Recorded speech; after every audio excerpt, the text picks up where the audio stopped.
Rituparna office থেকে বেরিয়ে বাসের জন্য অপেক্ষা করছিল, কিন্তু কোনো একটা কারণে বাসের হরতাল হওয়ার জন্য সে কোনো বাস বা অটো কিছুই পাচ্ছিল না। তাই সে তার স্বামী সমরেশকে ফোন করে এবং বলে, সমরেশ, তুমি বাড়ি ফিরেছো? হ্যাঁ, আমি এসে গিয়েছি। বলো, কি বলবে? তুমি এখনো বের হওনি নাকি? আরে আজকে একটু দেরি হয়ে গেছে। আমি তো আধ ঘন্টা আগে বেরিয়ে গিয়েছিলাম, কিন্তু এখানে গাড়ির খুব সমস্যা হচ্ছে। বাস, অটো রিক্সা কিছুই পাচ্ছি না। তুমি প্লিজ আমাকে একবার আনতে আসতে পারবে? ওফ, আমি তো এই সবে বাড়ি ফিরলাম, প্রচন্ড টায়ার্ডও লাগছে। তুমি গাড়ি পাওনি তো কি হয়েছে, ফোন থেকে একটা উবের বুক করে নাও। এখন আমি স্নান করতে যাচ্ছি, রাখো। আরে কিন্তু উবার। ঋতুপর্ণার কথা শেষ হয় না, কিন্তু সমরেশ ফোন রেখে দেয়। ঋতুপর্ণা মনে মনে বলে, এ কেমন স্বামী আমার, নিজের স্ত্রীকে একবার একটু আনতে আসতে পারে না। যাই হোক, দেখি যদি উবার এখানে আসে। এই লোকেশনে তো উবার আসতেও চায় না। ঋতুপর্ণা কিছুক্ষণ তার ফোন থেকে উবার বুক করার চেষ্টা করে, কিন্তু কোনো গাড়ি সেই লোকেশনে আসে না। এভাবে কিছুক্ষণ দাঁড়ানোর পর হঠাৎ একটি বাইক তার সামনে এসে দাঁড়ায় এবং সে অবাক হয়ে দেখে তার শাশুড়ি মা বন্দনা দেবী বাইক থেকে নেমে তার সামনে এসে দাঁড়িয়েছে। এ কি মা, আপনি এখানে, তাও আবার বাইকে করে? আরে আমাকে দেখে এত অবাক হওয়ার কি আছে? আমি কি বাইক চালাতে পারি না নাকি? না না মা, আসলে আমি এটা বলতে চাইছিলাম, আপনাকে তো আগে কখনোই এভাবে বাইকে দেখিনি। সেটা তুমি বলতে পারো। জানো তো বৌমা, আমি বিয়ের আগে অনেক ডান পিটেছিলাম। গাছে চড়া, বাইক চালানো, ছেলেদের সাথে মারপিট করা, এসব আমার রোজগারের ব্যাপার ছিল। বিয়ের পর তোমার বাবাকে বাইকে বসিয়ে নিয়ে কত জায়গায় ঘুরেছি জানো। আপনি সত্যি বলছেন মা? তাহলে তো বলতে হয় বাবার ভাগ্য খুবই ভালো ছিল। আমরা তো সবসময় স্বামীদের বাইকেই বসি, আর আপনি আপনি আপনার স্বামীকে নিয়ে ঘুরে বেরিয়েছেন। একদম ঠিক কথা বৌমা, আমাদের বাড়িতে পুরুষগুলোর ভাগ্য ভালো, সেজন্যই তো তারা ভালো বউ পায়। শাশুড়ির কথা শুনে দুই শাশুড়ি বৌমাই হেসে ফেলে। এরপর বন্দনা দেবী ঋতুপর্ণাকে নিয়ে বাড়ি ফিরে আসেন। তাদের দুজনকে বাড়ি ফিরে আসতে দেখে সমরেশ বলে, মার, তুমি বাইক নিয়ে বেরিয়েছো? আরে বাবা, একটা ট্যাক্সি বুক করে চলে আসতেই পারো তো। শুধু শুধু এভাবে যাওয়ার কি দরকার ছিল? তুই চুপ কর, নিজে তো বাড়ি ফিরে এসে খেয়ে দিয়ে আরাম করছিস। মেয়েটা সারাদিন কি খেলো না খেলো তার কোনো হিসেব রেখেছিস? বৌমা, তুমি সোজা গিয়ে স্নান করে নাও, আমি তোমার খাবার গরম করছি। বন্দনা দেবী সবসময় তার বৌমাকে সাপোর্ট করতেন। যেমন ভাবে একটি মা সবসময় তার মেয়ের খেয়াল যত্ন করে, ঠিক তেমনি বন্দনা দেবী তার বৌমাকে খুব যত্ন করতেন। ঋতুপর্ণাও তার শাশুড়িকে খুবই ভালোবাসতো। অফিসের কাজ, বাড়ির কাজ সবকিছু সামলে উঠে সে চাইতো তার স্বামী তাকে একটু সময় দিক, কিন্তু সমরেশের কাছে ঋতুপর্ণা কেবলমাত্র একটি বাড়ির বউ ছিল। তারও যে ঋতুপর্ণার প্রতি দায়িত্ব আছে সে কথা সে যেন ভুলেই গিয়েছিল। এক ছুটির দিনে ঋতুপর্ণা সমরেশের কাছে গিয়ে বলে, এ কি, তুমি এখনো রেডি হওনি? আমি কখন থেকে তোমাকে বলছি তাড়াতাড়ি রেডি হও, একবার শপিং মলে যাব। আরে তুমি শপিং এ যাবে, তার জন্য আমাকে রেডি হতে হবে কেন? তুমি তো রেডি হয়েই আছো, এইবারে বেরিয়ে পড়ো। তুমি আবার আমার সাথে এরম করছো তো? সপ্তাহে মাত্র একটা দিন আমরা ছুটি পাই, সেই দিনটাও অন্তত তুমি আমার সঙ্গে কাটাতে পারো না? পৃথিবীর সমস্ত স্বামীরা তার বউয়ের সঙ্গে শপিং করতে যায়, একমাত্র তুমি ছাড়া। দেখো, তুমি সকাল সকাল শুরু হয়ে যেও না তো। আজকে একটা ইম্পর্টেন্ট ক্রিকেট ম্যাচ আছে, আমি এখন এখান থেকে যাচ্ছি না। তুমি একা যেখানে যাওয়ার যেতে পারো। এরপর সমরেশ টিভি অন করে ম্যাচ দেখতে থাকে। ঋতুপর্ণা উদাস মনে সেখান থেকে চলে আসে এবং শপিং এর জন্য একা একা বেরোয়। তাকে দেখে বন্দনা দেবী বলেন, কি ব্যাপার বৌমা, তোমার মন এত উদাস কেন? তুমি কি কোথাও বেরোচ্ছ নাকি? মা, আর বলবেন না, জানেন তো পরের সপ্তাহে আমার মামার ছেলের বিয়ে। সব বোনেরা মিলে একই রঙের শাড়ি কিনবো, আরো কত কি কেনার প্ল্যান হচ্ছিল। আপনার ছেলেকে কবে থেকে বলে রেখেছিলাম শপিং এ যাব, এখন সে বলছে ক্রিকেট ম্যাচ ছেড়ে উঠতেই পারবে না, আমাকে তাই একাই যেতে হবে। এই ছেলেটা না কোনো কাজের নয়, কি করে যে কে আমি বোঝাবো কে জানে। আচ্ছা ঠিক আছে, তুমি মন খারাপ করে এভাবে একা একা যেও না, চলো আমি তোমার সাথে যাই। সত্যি মা, আপনি আমার সাথে যাবেন? আপনি খুব ভালো মা। আসলে আমি আপনাকে বলিনি, কারণ সকাল থেকে আপনি রান্না বান্না করছিলেন তো। আমি ভাবলাম আপনি খেয়ে একটু রেস্ট নেবেন, আর আমার সঙ্গে বেরোলে তো আপনার রেস্ট নেওয়াটা হবে না। আরে বাবা, তুমি কি আমাকে বুড়ো মানুষ পেয়েছো যে কথায় কথায় আমাকে রেস্ট নিতে হবে? মাঝে মাঝে শাশুড়িদের সঙ্গেও বৌমাদেরকে শপিং করতে যেতে হয়। চলো আজকে একটু ঘুরে আনন্দ করে আসি। এই বলে ঋতুপর্ণা এবং বন্দনা দেবী দুজনে মিলে শপিং করতে চলে যান এবং একটি বড় শপিং মলে গিয়ে ঋতুপর্ণা দুটি শাড়ি পছন্দ করে এবং তার শাশুড়িকে বলে, মা দেখুন না, এই লাল শাড়িটা বেশি ভালো নাকি সবুজটা? কোনটা নেব বলুন তো? দুটো শাড়িই তো ভালো লাগছে বৌমা। লালটাও সুন্দর মানাবে আর সবুজটাও ভালো লাগবে। তুমি এক কাজ করো বৌমা, তুমি দুটো শাড়িই নিয়ে নাও। সবুজটা মেহেন্দির অনুষ্ঠানে পরে নেবে আর লালটা বিয়েতে পরে নেবে। কিন্তু মা, এই শাড়িগুলোর তো প্রচুর দাম। এখন তো এত টাকা বাজেট নেই, আরো অন্যান্য জিনিসপত্র কিনতে হবে। আমি বরং এক কাজ করি, এই লাল শাড়িটাই নিয়ে নিচ্ছি। মেহেন্দিতে না হয় একটা পুরানো সবুজ শাড়ি পরে নেব। তোমার মাথাটা খারাপ নাকি বৌমা? আমার বৌমা তার বাপের বাড়ির বিয়ের অনুষ্ঠানে নাকি পুরানো শাড়ি পরবে? এ কখনো হতে পারে? তুমি সবুজটাও নাও, ওটা আমার তরফ থেকে। কিন্তু মা, এটা তো অনেক দামি। আমি বললাম না ওটার বিল আমি দেব, আর কোনো কথা নাই। থ্যাংক ইউ মা, আপনি সত্যি খুব ভালো। ইউ আর দ্য বেস্ট শাশুড়ি। চলো চলো, এবার আর কি বাকি আছে চটপট কিনে নেওয়া যাক। কেনাকাটা সেরে দুই শাশুড়ি বৌমা রাস্তা দিয়ে আসার সময় ফুচকা স্টল দেখতে পায়। তখন ঋতুপর্ণা বলে, মা দেখুন ফুচকা বিক্রি হচ্ছে, চলো না একটু ফুচকা খেয়ে আসি। অনেকদিন হয়ে গেল ফুচকা খাওয়া হয়নি। আচ্ছা ঠিক আছে চলো, আমিও বহু বছর হয়ে গেল ফুচকা খাইনি, আজ মন ভরে ফুচকা খাবো। এরপর দুই শাশুড়ি বৌমা বেশ করে ফুচকা খায়। ঝাল ফুচকা খেয়ে ঋতুপর্ণার চোখ মুখ থেকে জল গড়াতে থাকে। তখন বন্দনা দেবী বলেন, তুমি এখানে দাঁড়াও বৌমা, আমি দেখি কোথাও থেকে এক বোতল জল কিনে আনি। বন্দনা দেবী জল কিনতে চলে যায়। ঠিক এমন সময় রকি এবং গিট্টু নামে দুই গুন্ডা সেখানে আসে। তারা ঋতুপর্ণাকে দেখে টিটকিরি দিয়ে বলে, কি ব্যাপার সুন্দরী, তুমি এইভাবে একা একা দাঁড়িয়ে আছো কেন? কারোর জন্য কি অপেক্ষা করছো? এ কি, তোমাকে তো দেখে মনে হচ্ছে তোমার খুব ঝাল লেগেছে। মিষ্টি খাবে? কে তোমরা? আর আমার সাথে এভাবে কথা বলছো কেন? তোমাদের লজ্জা করে না? একটা মেয়ের সাথে কিভাবে কথা বলতে হয় তোমরা কি জানো না নাকি? তাই তো, কিভাবে কথা বলতে হয় সেটাই শেখা হয়নি। কি গো, শিখিয়ে দেবে? চুপচাপ এখান থেকে চলে যাও, নাহলে এক্ষুনি পুলিশকে ডেকে তোমাদের হাত পা গুড়িয়ে দেবো। ও বাবা, তাই নাকি? পুলিশকে আমরা ভয় পাই না সুন্দরী, পুলিশগুলো সব আমাদের পকেটেই আছে। একটু ঘুষ দিলে ওরা আর কিছু দেখতে পাই না। এমন সময় বন্দনা দেবী জল কিনে ফিরে আসেন এবং গুন্ডাদেরকে এভাবে দেখে তিনি বলেন, ও বাবা, তোদের তো খুব সাহস। তোরা আমার বৌমাকে বিরক্ত করছিস? দাঁড়া, তোদের এক্ষুনি মজা দেখাচ্ছি আমি। এই বলে বন্দনা দেবী ফুচকাওয়ালার দোকানে পাশে পড়ে থাকা একটি ঝাঁটা তুলে দুজনকে উত্তম মধ্যম মার দেন। ঝাঁটার বাড়ি খেয়ে দুই গুন্ডা বাপরে মারে বলে সেখান থেকে পালিয়ে যায়। এই দৃশ্য দেখে ঋতুপর্ণা হেসে লুটোপুটি খায় এবং বলে, মা আপনি তো ঝাঁটা দিয়ে গুন্ডাদেরকে বিদায় করে দিলেন। আমার তো খুব ভয় করছিল জানেন। সত্যি আপনি যা খেলা দেখালেন না, হেসে হেসে আমার পেট ব্যথা হয়ে যাচ্ছে। এ তো কিছুই নয় বৌমা, তুমি জানো আমি ক্যারাটে শিখতাম। ক্যারাটেতে আমি ব্ল্যাক বেল্ট। এরকম গুন্ডা আরো 10টা এসে গেলেও না আমি তাদেরকে মেরে হাত পা ভেঙে দিতে পারি। মা আমি আপনাকে যত দেখছি না ততই অবাক হচ্ছি। সত্যি আপনি যদি আমার স্বামীর জায়গায় হতেন তাহলে কত ভালো হতো। সেটা তো সম্ভব নয় বৌমা। এবার চলো, তোমার স্বামী না খেয়ে বসে আছে, তাকেও তো একটু দেখতে হবে। বাড়ি ফিরে এসে ঋতুপর্ণা সমরেশকে তার শাড়িগুলো দেখায় এবং বলে, এই দেখো না শাড়ি দুটো কেমন হয়েছে বলো তো? হ্যাঁ ঠিক আছে। তুমি তোমার শাড়ির দিকে দেখলেই না। কি গো, এবার টিভি থেকে মুখটা ফিরিয়ে এবার শাড়ির দিকে দেখো। আরে বাবা, কেন বিরক্ত করছো? আমি কি শাড়ির দিকে তাকালে শাড়ি দুটো সুন্দর হয়ে যাবে? ওগুলো তুমি যেমন কিনে এনেছো তেমন তোমারই তো থাকবে। তাছাড়া তুমি পছন্দ করে কিনে এনেছো, তোমার ভালো লাগবে ব্যাস। আর তো কোনো কথা নেই, আমাকে বিরক্ত করো না তো। সমরেশ সেভাবে বললে ঋতুপর্ণার মন খারাপ হয়ে যায়। তখন বন্দনা দেবী বলেন, সত্যি ছেলেটা যেন দিন দিন কেমন একটা হয়ে যাচ্ছে। আমি তো কিছুই বুঝতে পারছি না।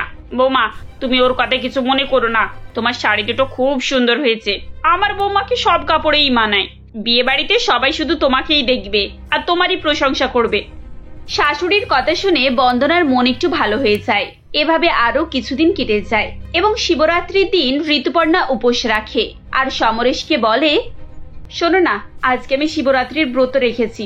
আজ তুমি অফিস থেকে একটু তাড়াতাড়ি ফিরে আসবে। সন্ধ্যাবেলা আমি তোমার সঙ্গে উপোস ভাঙবো। আচ্ছা ঠিক আছে। এই বলে সমরেশ অফিসে চলে যায়। ঋতুপর্ণা সারাদিন তার কাজকর্ম সেরে সন্ধ্যাবেলা সব আয়োজন করে সমরেশের অপেক্ষায় বসে থাকে। 1 ঘন্টা 2 ঘন্টা পেরিয়ে যায় কিন্তু সমরেশ তখনও আসে না। রাত্রি 9:30টার সময় বন্দনা দেবী এসে তাকে বলেন, বৌমা সমরেশ এখনো ফেরেনি? না মা, মনে হয় অফিসের কোনো দরকারি কাজেতে ফেসে গেছে। তুমি ওকে বলেছিলে তো যে আজকে তোমার ব্রত আছে? সকাল থেকে তুমি না খেয়ে বসে আছো আর ও এখনো ফেরেনি। দাঁড়াও, আমি ওর অফিসে একবার ফোন করে দেখছি। এই বলে বন্দনা দেবী সমরেশের অফিসে ফোন করে এবং জানতে পারে যে সমরেশ তার অফিস কলিগের সঙ্গে পার্টি করছে। এ কথা শুনে বন্দনা দেবী প্রচন্ড পরিমাণে রেগে যান এবং ফোন রেখে ঋতুপর্ণাকে বলেন, বৌমা তুমি ঘরে বসো, আমি এক্ষুনি আসছি। বন্দনা দেবী সোজা সমরেশের অফিসে আসেন এবং তাকে পার্টি করতে দেখে বলেন, সমরেশ তুই এখানে একটু আয় তো। কি হলো মা, তুমি এখানে অফিসে কেন? আরে আমি তো একটু পরেই বাড়িতে ফিরে যেতাম। তোর মতো নির্লজ্জ আর স্বার্থপর ছেলে না আমি কখনো দেখিনি। তোর বউ সেখানে সারাদিন না খেয়ে উপোস করে তোর মঙ্গল কামনা করছে, আর তুই তুই এখানে বসে বসে বন্ধুদের সঙ্গে পার্টি করছিস। ও, আমি তো ভুলেই গিয়েছিলাম। তুই নিজেকে কি ভাবিস বলতো? মেয়েটা যেদিন থেকে এই সংসারে এসেছে সেদিন থেকে চেষ্টা করছে তোকে কিভাবে ভালো রাখবে। তোকে কোনো ফরমাস করলে তুই সঙ্গে সঙ্গে না করে দিস, অথচ দিন রাত অফিস করে বাড়ি ফিরে তোর পছন্দের জন্য খাবার তৈরি করে। এত ভালো একটা মেয়ে তোর জীবনে আছে আর তুই তার কদর বুঝছিস না। আমার তো নিজেরই খারাপ লাগে যে আমি তোর মতো একটা ছেলের সাথে না ওই মেয়েটার বিয়ে দিয়েছিলাম আর ওর জীবনটাকে আমি নষ্ট করে দিলাম। মা তুমি আমাকে এরকম বলছো? হ্যাঁ হ্যাঁ বলছি, অনেক আগে বলা উচিত ছিল আমার এই কথাগুলো, কিন্তু এখন না বলে আর পারছি না।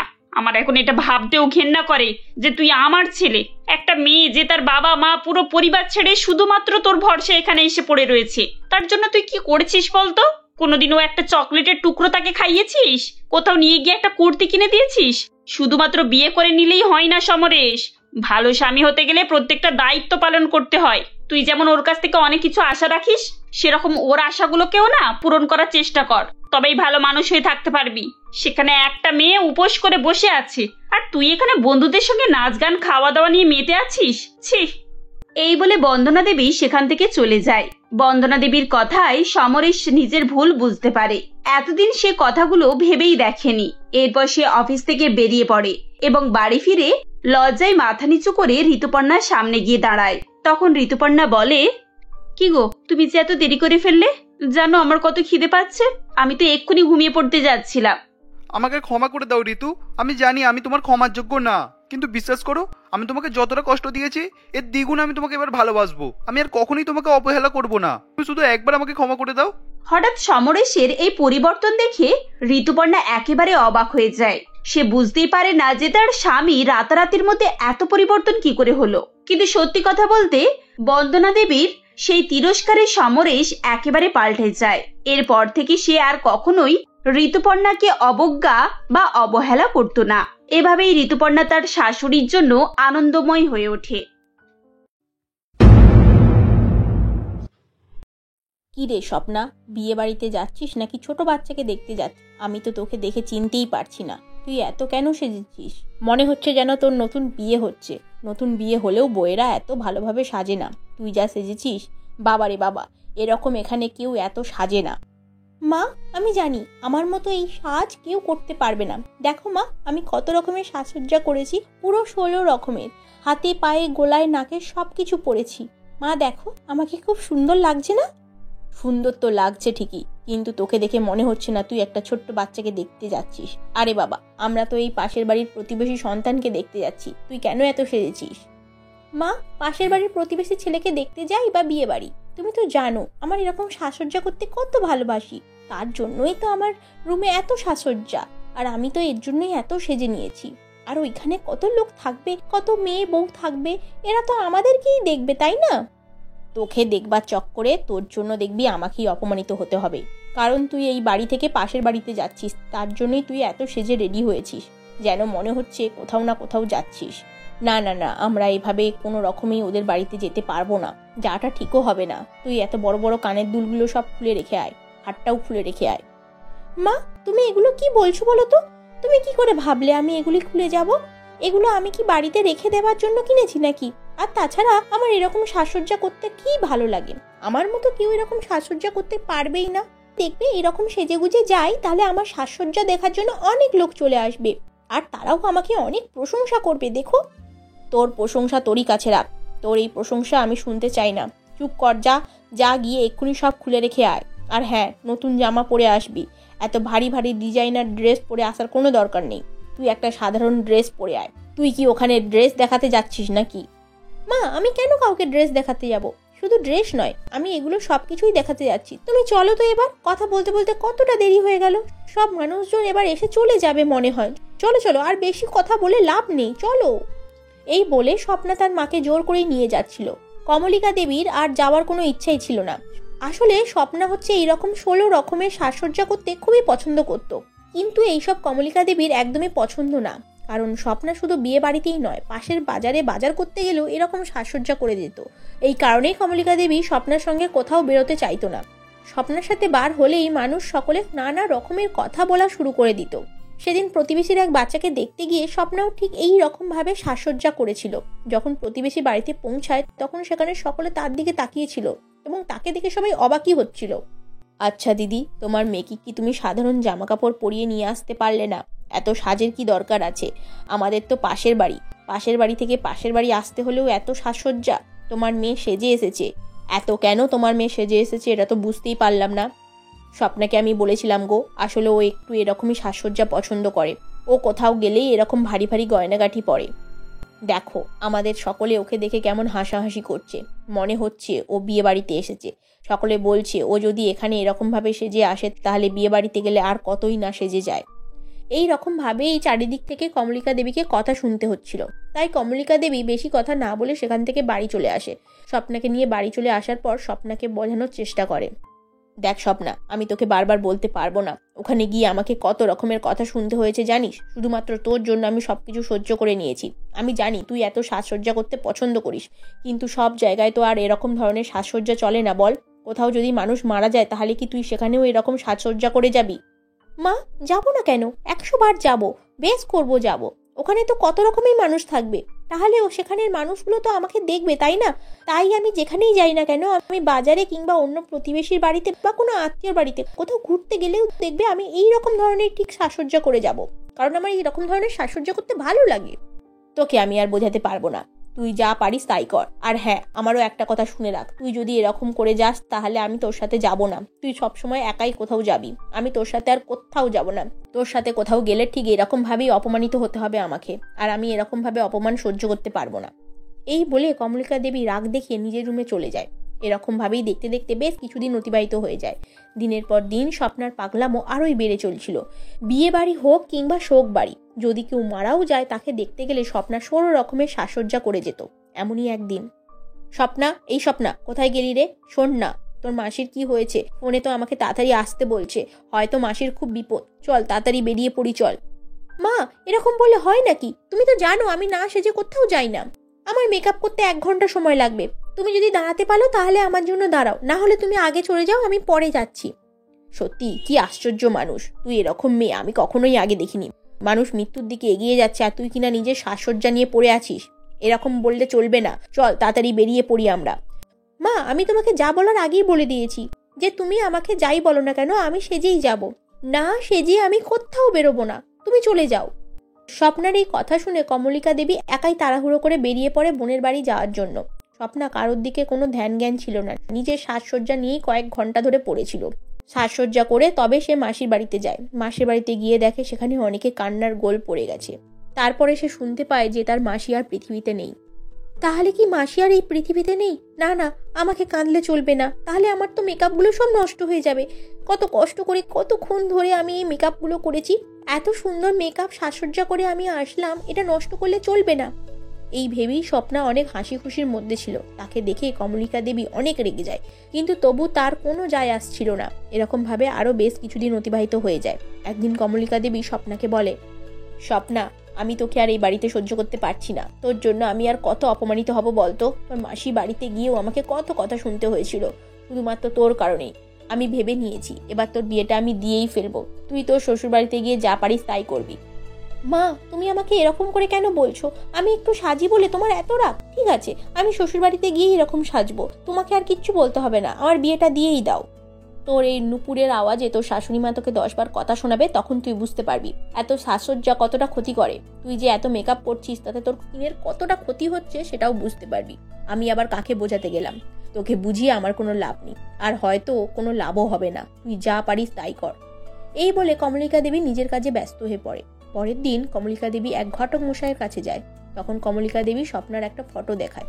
ফটো দেখার পর ঘটক মশাই কয়েকদিনের সময় নেয়। দেখতে দেখতে আরো বেশ কয়েকটা সপ্তাহ কেটে যায়।